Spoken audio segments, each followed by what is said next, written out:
Después de nuestro recorrido por las temáticas más importantes para el país, llega el momento de comenzar con los candidatos a la presidencia de la República, de escuchar sus propuestas, de hacerles preguntas sobre cómo lograr lo que prometen, y esto para poder tomar una mejor decisión todos los salvadoreños el próximo 2 de febrero. En nuestro foro ciudadano presidencial de hoy tenemos la visita del candidato a la presidencia por el Movimiento Unidad, Elías Antonio Saca, y por supuesto también la presencia de los jóvenes invitados al panel, tanto para las preguntas como para el apoyo en esto que estamos tratando de construir desde este espacio televisivo, la participación ciudadana, el acercamiento de la política a la población, principalmente a los jóvenes. Nos acompañan en este foro para las preguntas los jóvenes Eduardo Alvarenga, Moisés Rivera y John Anthony Cruz, quienes serán los encargados de las preguntas, de los comentarios a las propuestas electorales del Movimiento Unidad. Gracias por acompañarnos, don Tony, un gusto tenerlo en este programa, y gracias por acceder también a esta posibilidad de tener un contacto más directo con las propuestas y con usted como candidato. Bienvenido. Bueno, muchas gracias, Rafael. Buenos días a todos los televidentes. Estamos muy contentos de estar acá contigo en este foro, y además la oportunidad de conversar directamente sobre la temática nacional, que la gente pregunte. Nosotros aspiramos a gobernar al país, el Movimiento Unidad aspira a gobernar al país, y por supuesto que la ciudadanía tiene que preguntar, que es lo que he hecho durante 10 meses, debatir con la gente, caminar, platicar, conversar y recoger inquietudes, lo que haremos el día de hoy. Gracias y que Dios nos bendiga a todos. Pues bueno, como formato sabemos que aquí los únicos que preguntan y participan directamente son los jóvenes, así que también les agradecemos la presencia y abramos los micrófonos porque el tiempo es siempre corto y hay mucho que me imagino tienen interés en conversar. ¿Quién va a comenzar y qué área, qué piensan? John Anthony, adelante, pues comencemos contigo. Bueno, primeramente agradecer, candidato, que haya aceptado la invitación. Pensamos que muy pocos lo harían, pero es una buena señal que usted lo ha hecho. Hemos leído su propuesta, o más bien dicho, su programa de gobierno, mas sin embargo hay cosas que a veces quedan en el aire o necesidades específicas de sectores de la población que no se visibilizan ahí por una u otra razón, pero que siempre preguntan. De manera personal a mí me dijeron, mira, abordarlo sobre este tema, que es el que queremos saber. Usted tiene una ventaja, otros lo ven como una desventaja, que es que usted ya gobernó, entonces ya podemos tener un parámetro de lo que podría ser un segundo gobierno de su persona.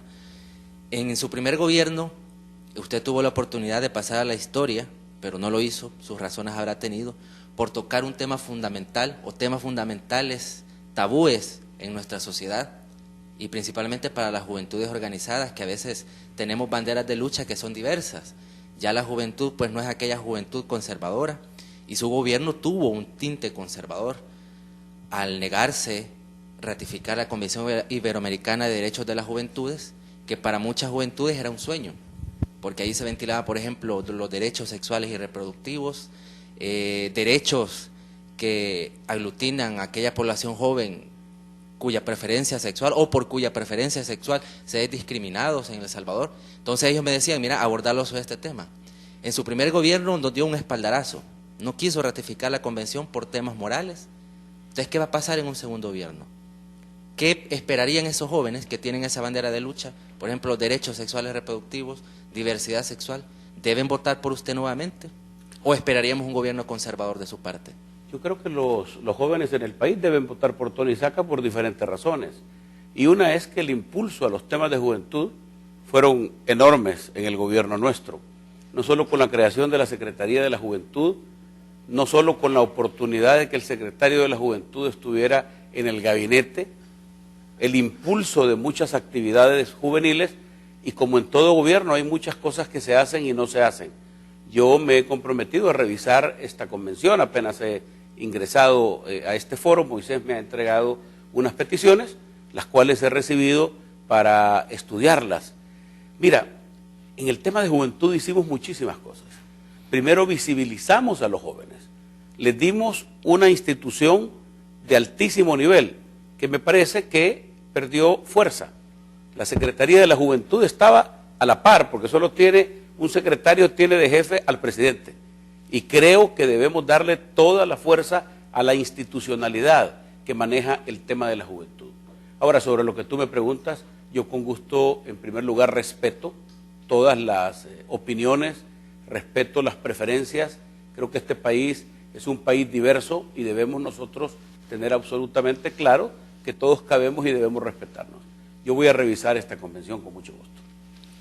Quizás siempre en la misma sintonía de lo algo fundamental, y quizás muchos jóvenes que están viendo este programa, y especialmente aquellos que tienen años de estar organizados y que justamente se organizaron en la coyuntura de la Convención Iberoamericana de la OEA sobre Juventud y Desarrollo, que se dio el apogeo para poder impulsar las reformas o la adición de la Convención Americana, pero también impulsar la Ley General de Juventud, que al menos en estos 4 años se han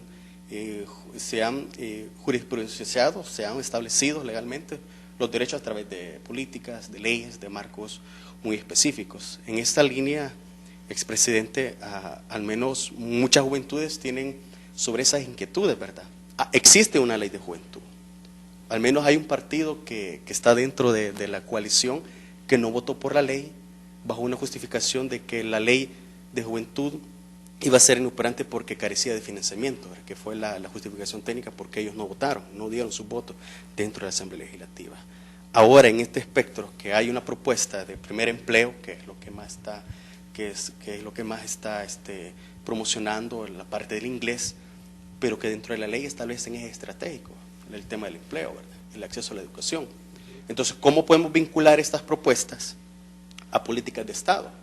Porque puede ganar usted y van a pasar 5 años más y no va a quedar como una cuestión tangible que sea una política del Estado a través de marcos jurídicos que acuerpan. En este caso, el primer empleo, el acceso a la educación, el tema de inglés, ligado a los derechos fundamentales de los jóvenes a través de la Ley General de Juventud.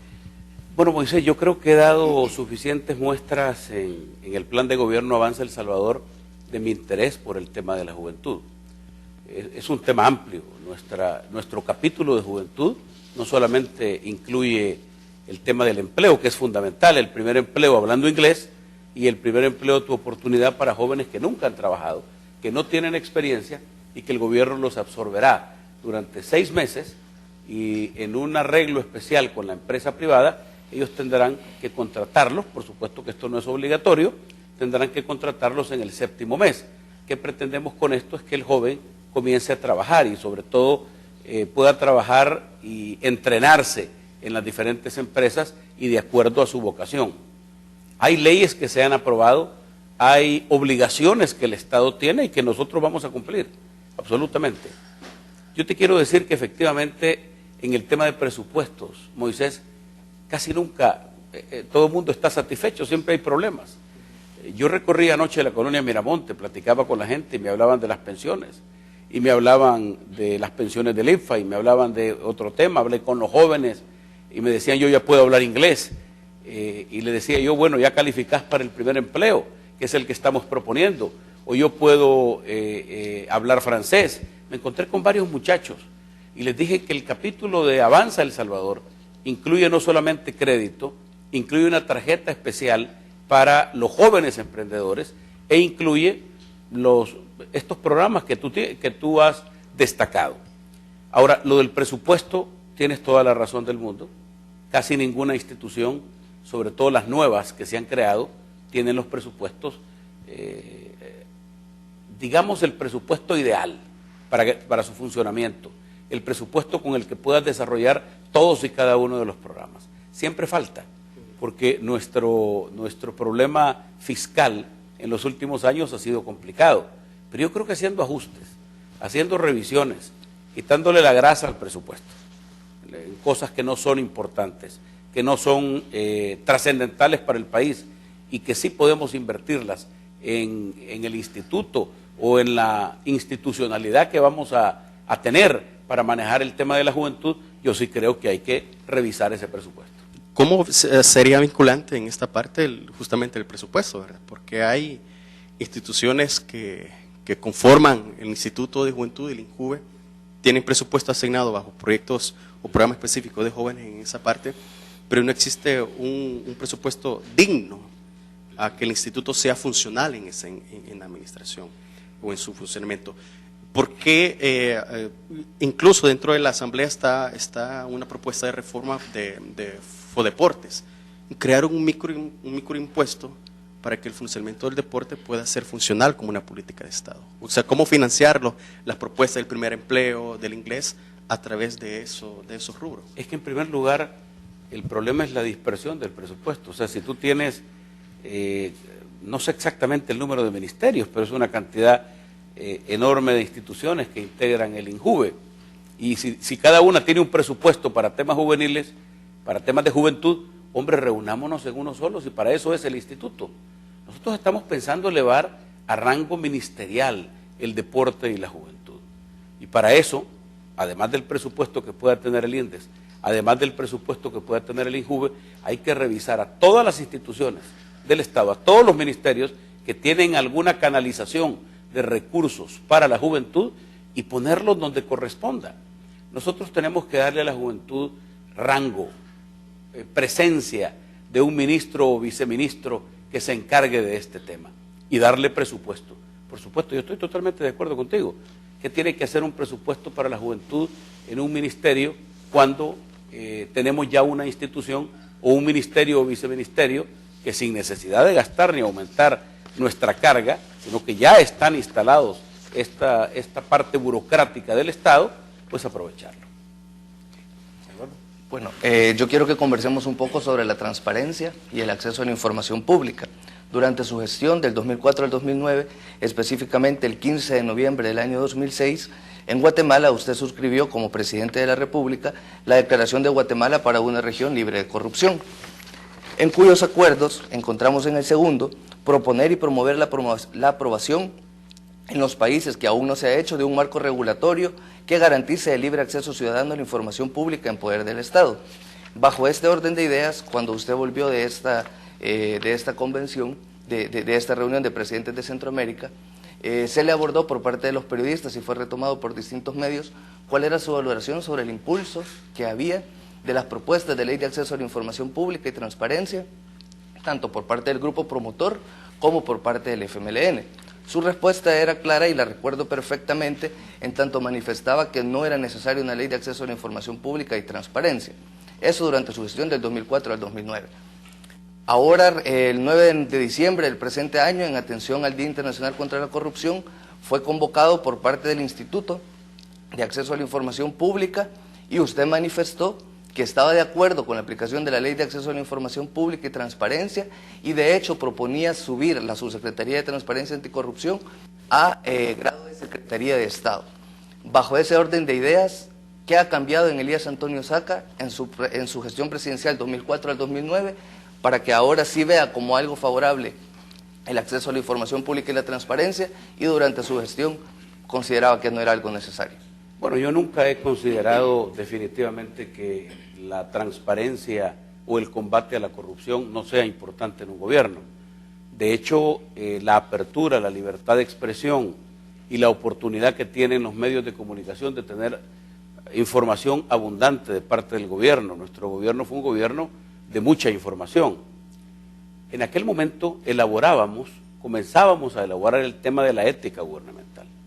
Y se comenzó a trabajar con organismos internacionales e hicimos precisamente un primer intento que terminó después en una ley, básicamente que convirtió al Comité de Ética.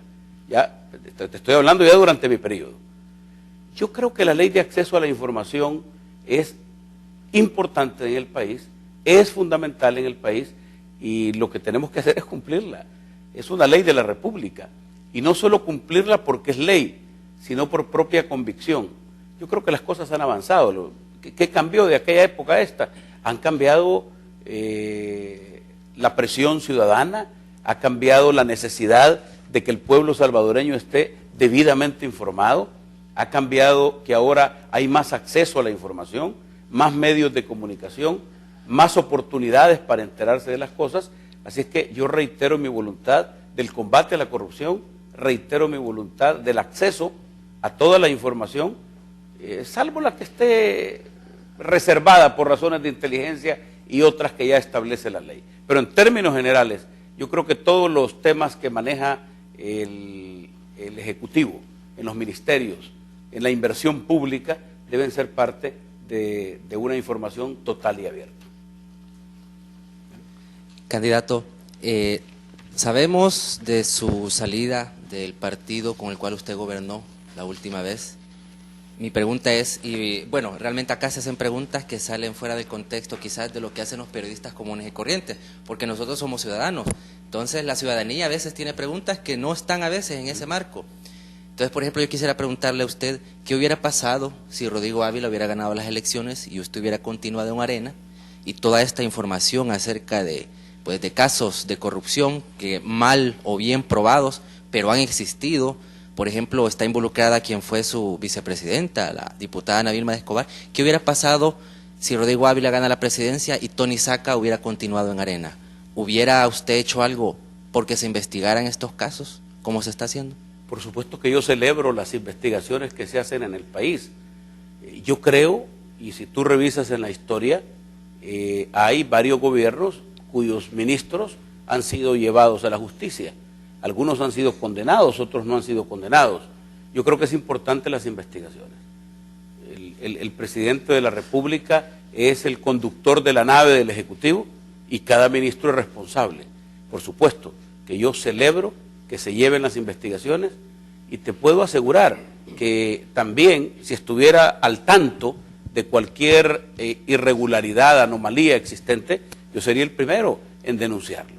Y yo creo que en el país cada día la supervisión, el ojo ciudadano va a ser importante para esto. Yo en el tema que tú me preguntas no tiene que ver con partidos sino con voluntad política. Y nosotros contribuimos absolutamente con todas las investigaciones, porque se hicieron investigaciones durante nuestro gobierno. Y se están haciendo investigaciones hoy después, porque como las evaluaciones de la Corte de Cuentas salen posteriores a las gestiones gubernamentales, te puedo decir, yo espero que cada funcionario que está siendo investigado o evaluado en todo caso, de acuerdo a los informes de la Corte de Cuentas, pues salga bien. Y eso es lo que espero. Y si ha cometido una irregularidad, que pague las consecuencias como corresponde de acuerdo a la ley.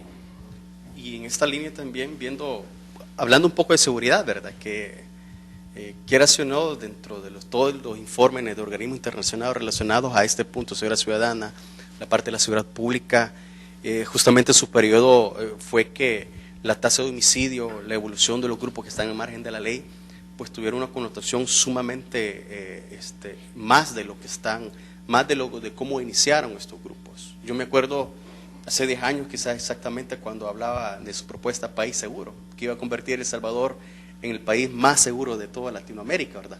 Las estadísticas reflejan todo lo contrario, ¿verdad? En esa área.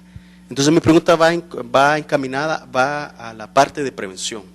¿Cuáles son aquellas propuestas que usted ofrece o nos ofrece a la ciudadanía en el área de prevención del delito y en la parte justamente de fortalecer el aparataje de la seguridad pública que compete a la función del Ejecutivo? Imagínate qué hubiera pasado si no hubiéramos aplicado ciertas políticas para sacar de las calles a ciudadanos peligrosos.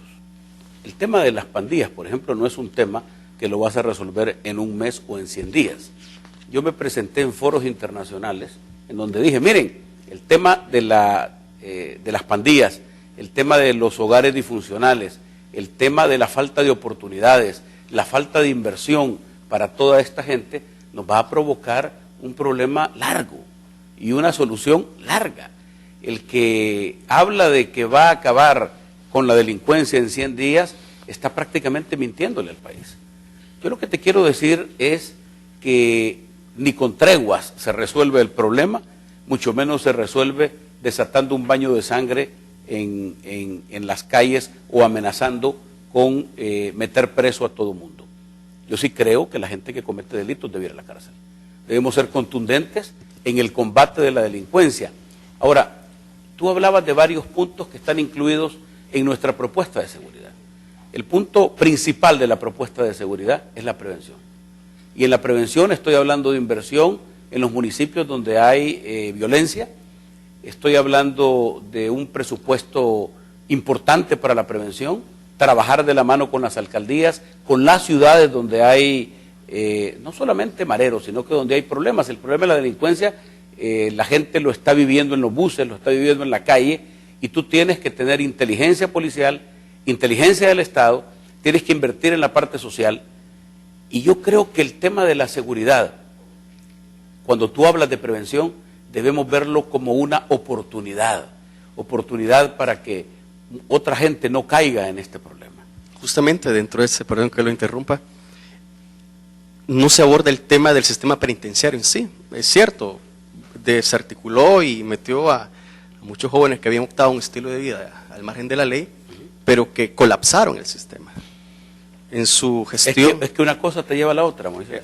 Pero en su administración segmentaron más los penales por la afiliación para evitar las masacres que se estaban dando cuando se dieron en el 2004 en Mariona. Me acuerdo que fue una política para minimizar esas acciones de los grupos. Pero, ¿cuál va a ser si en cierta medida hay una parte de prevención? Obviamente tiene que haber una parte represiva, pero lo represivo lleva a saturar el sistema penitenciario. Pero, ¿cuál va a ser aquella propuesta justamente para que el sistema no siga colapsado o en sí termine su función, que es, o que no está cumpliendo su función, rehabilitar, reinsertar exclusivamente?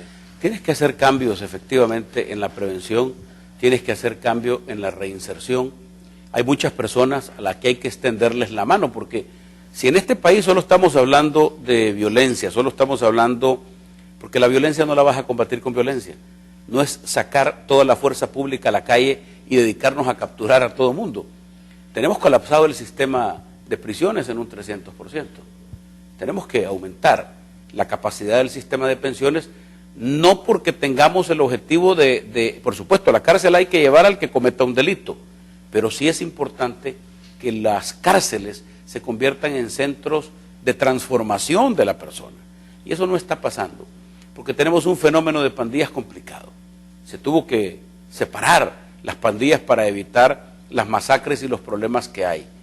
Ahora, yo sinceramente te digo que uno de los problemas principales que hay en El Salvador es que hay que darle cumplimiento a la ley.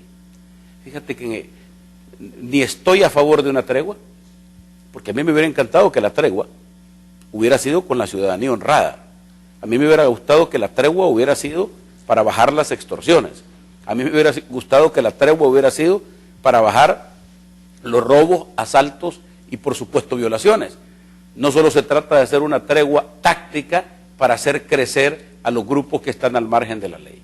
Tenemos que mejorar el sistema de pensiones y hemos analizado sistemas de pensiones muy prácticos de montar. Hay problemas, nadie quiere en las poblaciones ni una prisión, ni tampoco quiere basureros que se construyan cerca de sus ciudades, y eso representa un problema porque tienes que consultar a la ciudadanía, pero sí tienes que aumentar la capacidad y además tienes que aprovechar a los reos en fase de confianza que ya han cumplido y que puedes perfectamente ya mandarlos a su casa a terminar su pena. Eso ayudaría a bajar esa cantidad enorme de personas en el sistema penitenciario nacional. Pero lo que debe saber la ciudadanía, que lo más importante en nuestro nuevo sistema de seguridad es la inteligencia que se le aplique al tema de la prevención y la reinserción. Una oportunidad para aquel que quiera retirarse y que no haya cometido delitos, y por supuesto para el que no cumpla, para el pandillero que tiene saturadas algunas zonas, tomadas algunas zonas, porque el problema principal que estamos viviendo es que se han perdido territorios y han sido tomados por las pandillas. ¿Por qué se han perdido? Porque faltan más policías, porque faltan políticas sociales de reinserción, políticas de prevención, porque falta inversión en la zona, porque los muchachos deben encontrar también la oportunidad de salud, educación. La parte laboral es fundamental. Muchas veces encuentran en la pandilla una familia, se van a refugiar a una pandilla y la ven como una familia. Es un problema muy serio y hay que verlo integralmente. Nosotros estamos hablando de prevención, estamos hablando de reinserción, estamos hablando de nuevas políticas que incluyen inteligencia, estamos hablando de que estos muchachos, que también son salvadoreños al igual que nosotros, merecen una oportunidad de reinsertarse. Ahora bien, el que no cumpla y el que siga violando la ley, hay que aplicársela. Bueno, voy a hablar un poco del tema de seguridad. Durante su administración fue donde se aplicó la política de la ley mano dura y la super mano dura. Igual hago referencia, si en ese momento establecimos que ese era un eje estratégico de su administración, la represión, en esta nueva administración, en caso de usted ser presidente, retomar algún punto, eso como primer lugar, y como segundo, creo que como jóvenes es un tema que no se discute mucho, pero a futuro sabemos que el fondo de las pensiones para esta generación corre riesgo en razón de decisiones que se tomaron en el pasado. ¿Cómo se va a hacer o cómo piensa abordar en su administración decisiones claves que modifiquen esa tendencia? Usted sabe perfectamente que esta generación en algún momento será menos el porcentaje de pensión que recibiremos en atención a decisiones que se tomaron en el pasado. Bueno, a propósito, me gustaría comenzar con el tema de las pensiones. Es que cuando se diseñó el nuevo sistema de pensiones, que fue en los años 90, se diseñó tirando la pelota hacia el frente. Se tiró la pelota para mandarle la responsabilidad. No sé si tú sabías que el Estado emplea 500 millones de dólares en pagar el viejo sistema de pensiones.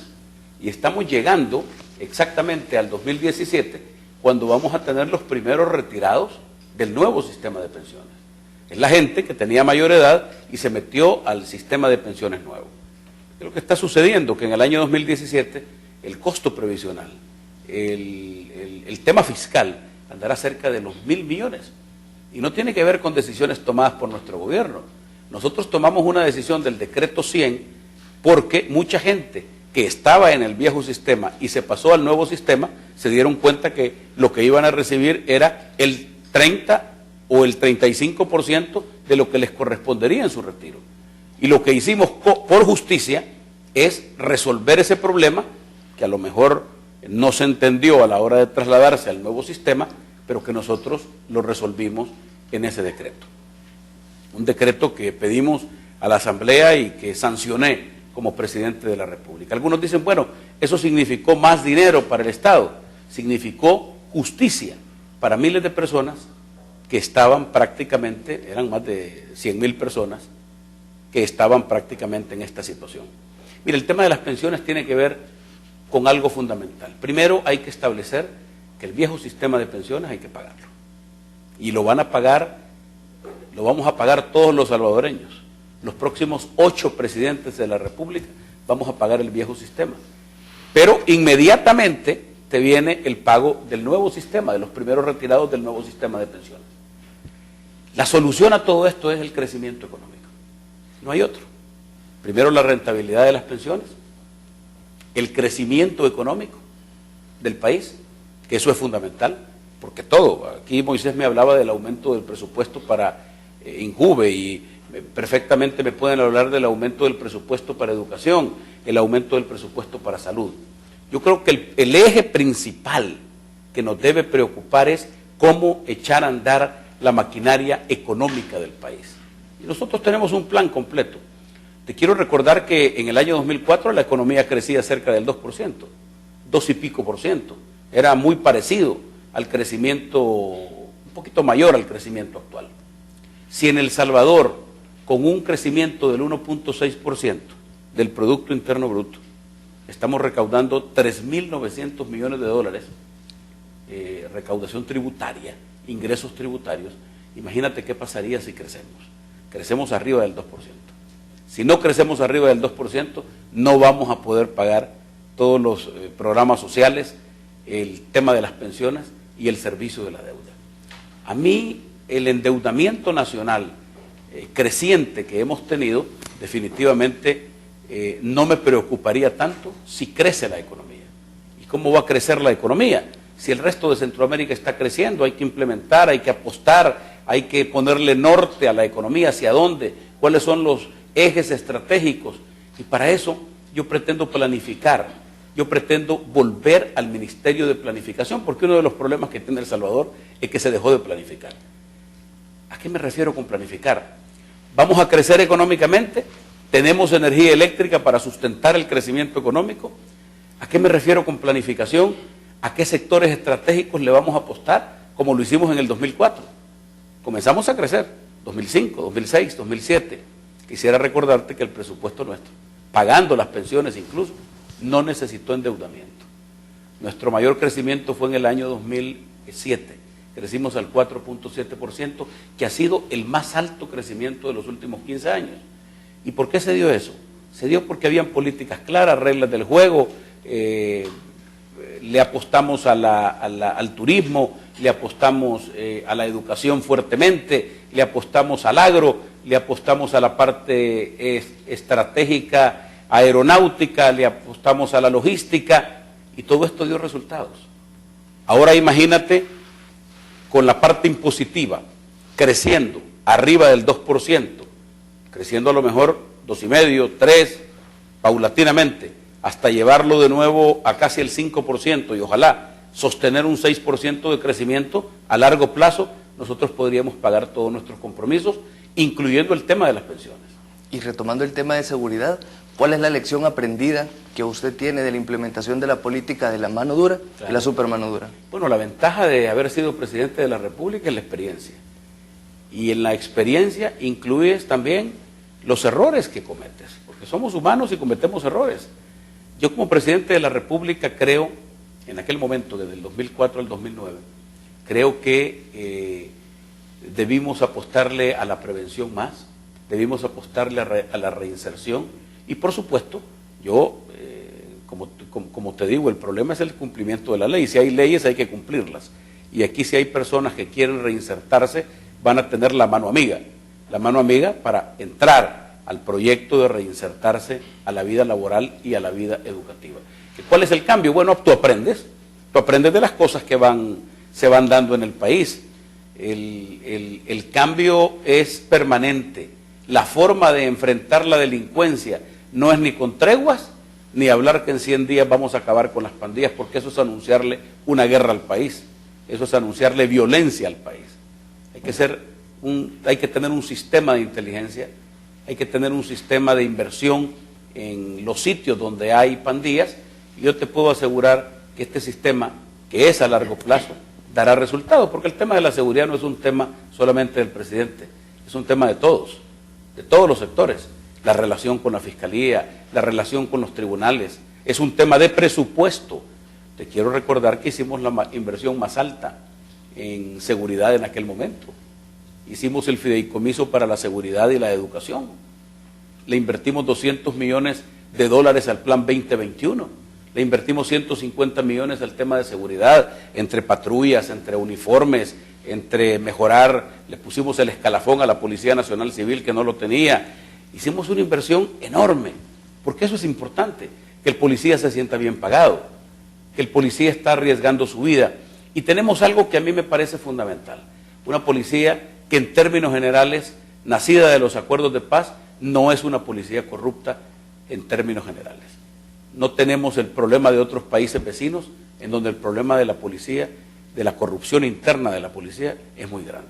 Y eso es una ventaja, la institucionalidad que tiene la policía, el respeto a la ley, el respeto a los derechos humanos, eso me parece fundamental y hay que mantenerlo.